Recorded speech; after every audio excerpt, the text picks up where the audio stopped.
Hello, welcome to Stronger in the Difficult Places. I'm your host, Dr. Zoe, and today we have a guest. His name is Nick Brancato, and we are going to be talking about how couples can resist priority drift and maintain alignment in their relationship, even as life pulls us apart in different directions. And so, in this world and our busy culture, it's really easy, especially in long-term relationships, for life to just pull us apart.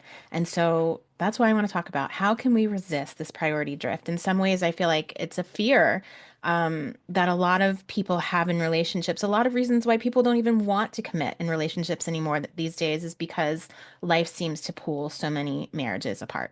So listen in to the interview with Nick. Oh, let me tell you a little bit about Nick first. Nick is a seasoned personal development coach and educator with over 25 years of experience helping individuals and couples connect, communicate, and thrive. With a master's degree in education and a background as a Microsoft systems engineer, Nick blends practical tools with data-driven frameworks to guide clients through life's challenges, including career shifts, financial pressures, and personal growth. So I'm looking forward to the conversation with Nick about how can we avoid priority drift. Listen in. Welcome, Nick. I'm so glad that you're here today with us on the podcast. Thank you so much for having me. I'm excited to be here and talk with you. Yeah, I men are still rare, but I have had at least I think we're entering the second hand now, so I've had a number of Wow. them on the podcast, but over I think 5 years I've been doing it and I can count on less than two hands how many men I've had. That tells you something. Wow. That's a big honor. Thank you. Yeah, you're welcome. So I wanted to have you on the podcast today because something that I've definitely been seeing in my clients, and just been seeing in the culture really about fear of committing to relationships because of that reality that most marriages fail, right? It's still the case. And from a lot of women and men, I hear them say, like, what's the point? Like, why would I invest all of this money, time, energy, heart into a relationship that will potentially just drift away and end, in a devastating way? And so I saw that you talk about avoiding priority drift, and I wanted to talk about that. First, can you tell us a little bit about how you got to a place of talking about priority drift? Sure. I'd be happy to. So, my story basically began out of crisis. Mm. Mhm. My now As many of wife, ours do. Yes. yeah, my now wife was having serious mental health Mm. issues. Yes. And she was experiencing tremendous paranoia, Hmm. so much so that she wouldn't eat food because she thought it was tainted. Yep.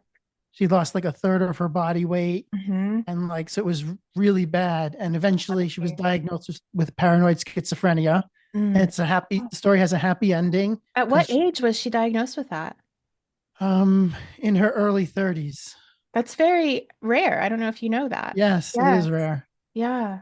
Yeah. Oh, okay. So we spent months, years trying to figure out what was going on. She was misdiagnosed a couple of times Hmm. before that. And so during this terrible time in our lives, our relationship actually improved. Really? Yes.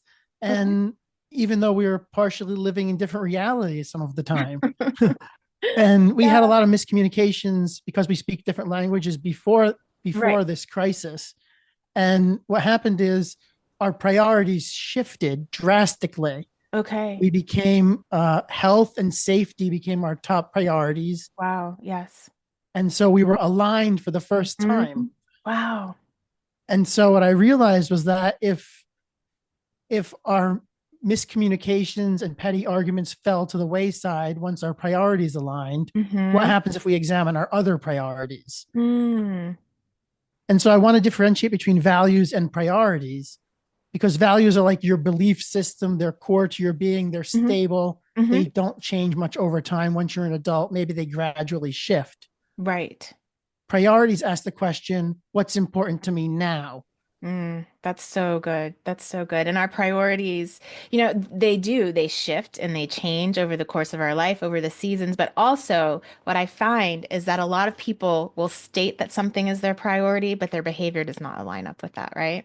Absolutely true. One of my goals whenever I'm working with anybody and for myself and in my relationship is for my actions to be in alignment with my intentions. Mm-hmm. And so what that means is taking a look at your priorities and then also checking out how much time you allocate and how much resources you allocate to each priority. So not only is it important to identify what your main priorities are, you also want to check in with yourself to make sure that what you say is important is also how you're allocating your resources. That makes a lot of sense. And so in your marriage, obviously, and maybe it wasn't even spoken because it's something it sounds like you retroactively recognized was that you two were both so focused on her health and the health of, your family that your priorities were completely in alignment. And so you were able to essentially create emotional intimacy because those priorities were so aligned. So, and that's a beautiful gift because sometimes, when there's sickness in a family, something opposite happens. And it might be, now that I'm thinking about it, also related to priorities and fear. And so if a couple's priorities aren't in that on that same page when a sickness happens, then what you have is this crazy divergence, right? And the relationship can fall apart. Um, but let's talk about how can couples, how can someone listening to this use this in their relationship if they're recognizing, you know what, I do feel that there's a drift. I do feel some separation and disconnection, and maybe our marriage is completely disconnected. What can I do now to help align that? Perfect question. So the key to preventing priority drift Mm-hmm. is checking in. Mm. So maybe daily check-ins, small check-ins, medium check-ins like weekly, and Mm-hmm. then bigger check-ins like quarterly or annually. And so what I would ask is, what's your top three priorities? Just write them down. What are your top three? What are my top three? You write them down separately, and Mm-hmm. then we exchange. I love it. Yeah. Say, and then we adopt a learning stance and we are curious, and what we want to learn is why. Not do our priorities have to be the same, but why are these important to you? Why are these things important to you? Why is maybe something else not on your list right now? Mm-hmm. So it's about communicating and getting a shared context for what's going on in your life. That way, the actions that you take throughout the day, I'm going to understand them without you having to explicitly tell me what's going on because I have the context of what your current priorities are. That's beautiful. And so we don't need to get scared if the three priorities I write down are completely different than the three priorities my partner writes down. That's just an opportunity for us to really deeply understand each other better, right? Absolutely. And then It's a maybe, communication point. There's low hanging fruit for easy communication mm, where you can learn a whole bunch about each other rapidly. hmm. And so are we asking just what are your basic three priorities in life, just general, or in our relationship? What do you suggest? Wonderful question. So in my book Prioritize Us, what I do is outline 10 core life priorities, and then you rank them 1 through 10. So it's like career, communication, entertainment, finances, growth, health, relationships, safety, sex, and spirituality. Mm, So okay. it's targeted at romantic partnerships, Hmm. but it can be applied to any relationship. Like if you wanted to use it with your kids, you would just change sex to Hmm. like school or Right. play. Right. So Yeah. the exact 10 don't matter so much as the fact that you're taking time to 5 minutes to write what's important to you 1 through 10, and then exchange it with your partner and then see where you line up. Where are you similar? What are the core staple pillars of your relationship? And Hmm. where are you different? And then why? Hmm. And so let's just say that my partner's priorities are completely different from mine. And so then my goal is to understand his, to work on accepting the value, like, because often when we don't understand something, we just minimize the value of it. Like, it's not valuable because I don't get it, right? So true. Whereas the things that matter to us, oh, they're valuable, and we're hurt if other people don't also value them. Um, and so then the goal would be for me, especially in asking questions of him, to understand the value of those priorities. And so in some ways, I'm thinking if really being able to honor our partner's values, then really we've got a core of six values between the three of us, potentially, only if they don't line up, right? That Right. we need to honor. And so when you find these differing priorities and you're curious about what they are and empathetic, hopefully, you're Hmm. putting yourself in the other person's shoes and trying to really understand what's going on. When you do find these major differences, it's not a recipe that the relationship is doomed, Hmm. because what matters is, are your values lined up? That matters. And what Right. also matters is less attraction and more alignment. So Yeah. instead of focusing on the attraction element, there's a lot of people in the world you could be attracted to, but not as many people, unless you pay attention, that are aligned with you. Correct. Yes. Yes. And so once you're asking questions like, why is career important to you, for example, Hmm. that could be all wrapped up in safety and Yes. stability. And it could be about your partnership, your relationship, or it could be they're just very career focused and it doesn't have anything to do with the stability of the relationship. And you really need to know the difference. Yes, that's huge because I was thinking of that same thing. So let's say, a wife sits down and, her priority is family, her priority is, finances, stability, and something else. And he puts his first priority of, work or something like that. And she's offended, right? And she may feel like, Yes. why are you putting that above all of the other things? And it could feel like very much a mismatch. But when you start to ask questions, you may, maybe not, but you may find out that, well, he sees that as the way that he can take care of family, right? That's his main priority because he wants to make sure that he can care for you and the children and the family, system well. And then that shifts it a little bit in terms of understanding instead of just immediately jumping to a conclusion that we don't matter. Yeah, it really shifts it tremendously. And that exact example resonates so much because I've seen that play out Hmm. several times in that exact way. It's Hmm. such a vivid picture that you painted. And communication becomes alignment. Mm, yes. That's beautiful. That's beautiful. I'm just thinking about a friend I was talking to today, and she's frustrated with her husband who works a lot, is also the, main breadwinner in the home, and she feels like, he should just stop focusing on work so much. And the reality is, yeah, okay, I can definitely agree with that. But when you demonize his focusing on work, you know, why is he focusing on work? And that matters. And so I don't want to, I mean, we don't need to deep dive into the whole work versus, family thing, but let's get back to let's get back to that priority drift, right? Yes. And so if we recognize, okay, we've got these core six or three values between us. How do we keep ourselves from drifting apart? Like, what are those practices? You mentioned, which I love, daily check-ins. So daily check-ins is a great place to start, because what does that even look like and what does that Right. mean to you? So you know how people make vision boards, what they want their life to look Hmm. like? Hmm. I would encourage people to make a communication vision board of Ooh, like, what kind of interactions do you enjoy having? yes. Is is it a good morning kiss? Is it a text message throughout the day? Does that have an impact on the Mhm. quality of your day? Does the Mhm. text not matter? Does it need to be a voice call? How Mm. long does it have to last? What does your ideal communication with your partner look like?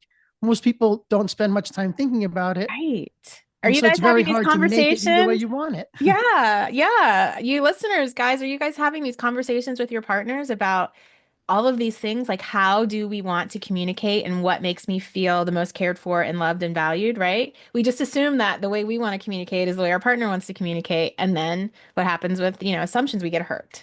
We get hurt. Exactly. We get hurt. And so, what I would encourage is creating shared rituals, things that you can do consistently, that don't take much time, that are easy, Hmm. that once you implement and they become a habit, you can stack them.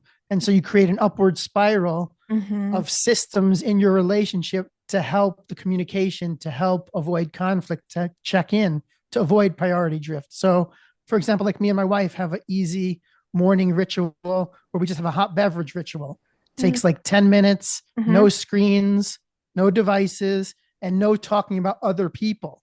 So Love we it. can't talk about family. We can't talk about Kids. friends. It's just Yeah. about each other and what's going on. And Oh, it takes 10 minutes. right. And when we're not sure what to talk about, we ask, what are your three decisions for the day? Hmm. Like, what do you have to decide today? Is it deciding what you're going to eat for lunch? Something as simple as that? Is it a big decision at work?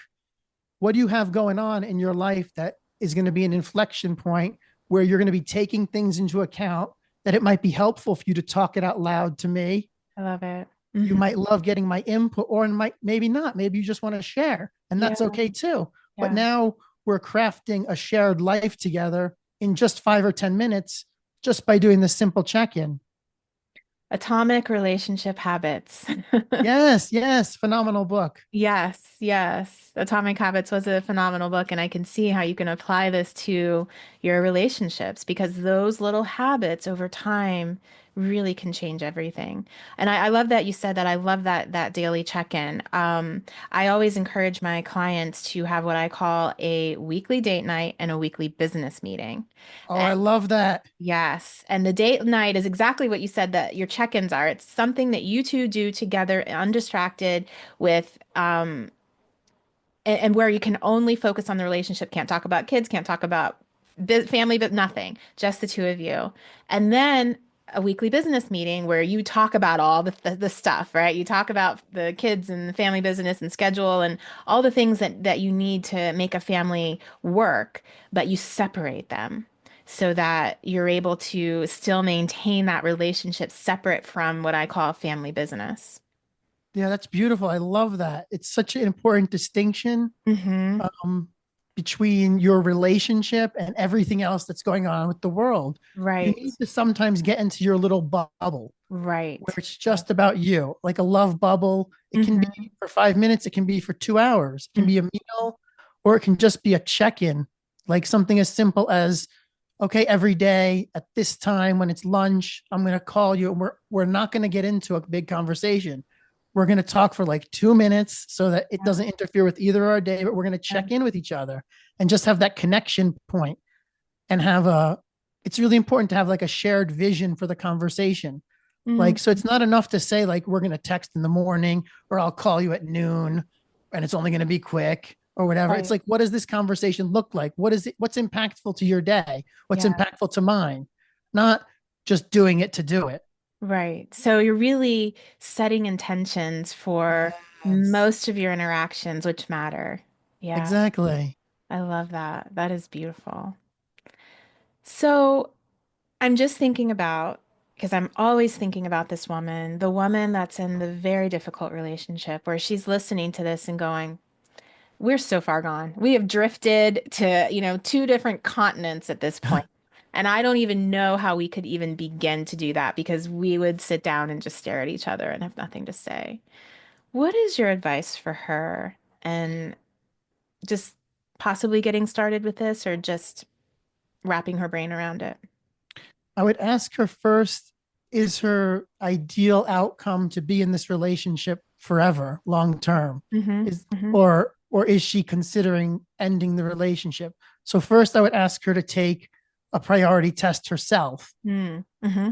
So just outline, you can write down your top 10 priorities, or you can start with the list in the book. Mm-hmm. And it's a great start because you need to know what, if you don't know what's important to you, you can't really understand what's important to someone else. Right. Yeah. And so often we think we know what someone else is thinking, we project and we create narratives, false narratives of Mm-hmm. what's going on. When if we don't understand ourselves, we have no shot at understanding them. So starting with your own priorities and your own vision for what the future looks like with you and your relationship. And so once you know what your priorities are, then you can share them with your partner or ask them for theirs. And it's easy and it takes 5 minutes and it's kind of gamified. Like you can just hand them a piece of paper that says just rank these 1 through 10. Like Yeah. it's so easy. And then just be curious with the answers. Be like, look, here's mine. I And love then yeah, and it becomes guys like a test, guys like a that. game. Yes. Guys like quizzes. It's like it's so much easier than like a personality test, which so many people love taking. It's so Mm-hmm. much easier than a strengths finder. It's Mm-hmm. like it's like love languages tell you how you like to be loved. Right. And priorities tell you where you're aligned, where you're not, where conflict is likely to occur, I love and whether or not the likely success of the relationship moving forward. mm, I love that. I love it. And I love what you said about knowing what you want and need because I mean, I've been doing couples therapy for a couple of decades now. And often, I'll have a wife who's not happy in the relationship, who's, almost done and really a last, ditch effort. And what she knows is that she's not happy. But when I ask her specifically, what do you need from him? Often the answer is, I don't even know. I don't even know. Or what she will do is she'll tell me all the feelings she wants to have. I want him to make me feel loved. I want him to make me feel cared for. I want him to make me feel important and adored. And those are just feelings. Nobody knows how to create those feelings in you, right? And so Right. my They're answer not to her, magic. no. And so my answer to her always is, what do you need him to do in order for you to feel those things? And often they've never gone there. So they've been arguing and she's been saying, I don't feel like you love me. And he's been like, I love you. Or and they never got to what it was that she actually needed, or even he actually needed to create those feelings. So I I love love that. that. Yeah. It's like, what's the recipe to The the outcome recipe. that you want? That's what I Right. ask. What's the formula? What's the recipe? Like, Mm-hmm. it's not enough to know you just want dessert. It's not even enough to know you want cookies. Yes. Like, Yes. what's the recipe that is the chocolate chip cookies that you love? How Mm-hmm. do I make you Beautiful. feel that way? What does it add up to? Right, right. That is beautiful. Thank you so much. Well, with the relationship that's struggling, Mm-hmm. if she knows she wants to move forward in the relationship and that's her vision for the future, I would make sure that she's attracted to this person and Mm-hmm. that the attraction is still live. If it is, then there's something a question I like to ask that I think is very telling. And that is, how often do you flirt with your partner? So, how often does she Wow. flirt with him? Mm-hmm. How much of the day do you spend building attraction, telling him that he's desired, showing him that he's desired, and vice versa? Of course, I would ask both partners this, I already know but the most question to that one. And when they get to this point, the answer is not at all, right? right, not at all. Yeah. And so, how much are you valuing Mm-hmm. your attraction in your relationship? How much are you valuing the relationship? Where are you allocating your resources? How are you spending your time? How easy is it to send a cute text message like, you looked cute this morning, or Mm-hmm. any number of flirty things that you can Mm-hmm. just sort of get in the habit of doing, but they have to be true. You have to Right. mean them. It's like, whenever you think of something positive, just shoot a text or Share it. just say it. Like, but you keep it bottled up, almost like when the relationship's not good, there's almost this thing that people get, like they don't deserve it. The other person Yes. doesn't deserve it, or I'm not comfortable doing it anymore. Right. What I hear from a lot, I hear from both men and women is, well, I don't want to say anything positive because then they'll think I'm okay with all the other stuff that's not going on in Right. the relationship. Right. And so they Exactly. withhold that, and all it does is make things worse. Yes, it's a guaranteed way to make things worse, Mm-hmm. because you're no longer doing the fundamental things that contributed to your success of your relationship in the beginning. Ooh, that's so powerful. That is so powerful. And you're thinking that by withholding that, you're proving to them that the relationship is not what you want it and hoping that they're going to do something to change it, right? When what you Exactly. said is so powerful, you're no longer doing the things that made the relationship successful in the beginning. Mm. And that's like the epitome of priority drift. Yes, it is. It is. Thank you so much. I have not heard of that concept of priority drift, but it makes a lot of sense to me, and I will be incorporating it into my practice as well. Cool. Wonderful. I love to hear that. Yeah. So how can people find your book, Prioritize Us, which I love the title of it. How can Oh, they thank you. find your book, and do you work with people individually? I do. I do. I have a few spots open for relationship coaching or Mhm. individual personal development coaching. I'm on Instagram. You can DM me at personal dev coach, like personal development coach, personal dev coach, Mhm. or you could visit nickbrancato.com. And if you go to nickbrancato.com, you can actually get a copy of Prioritize Us, the ebook, absolutely free.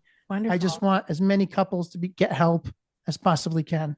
Yeah, this is, this is a great book for couples to read together. And I love that you have that us in the title of the book. It's a great book for couples to read together and figure out how they can start prioritizing the relationship.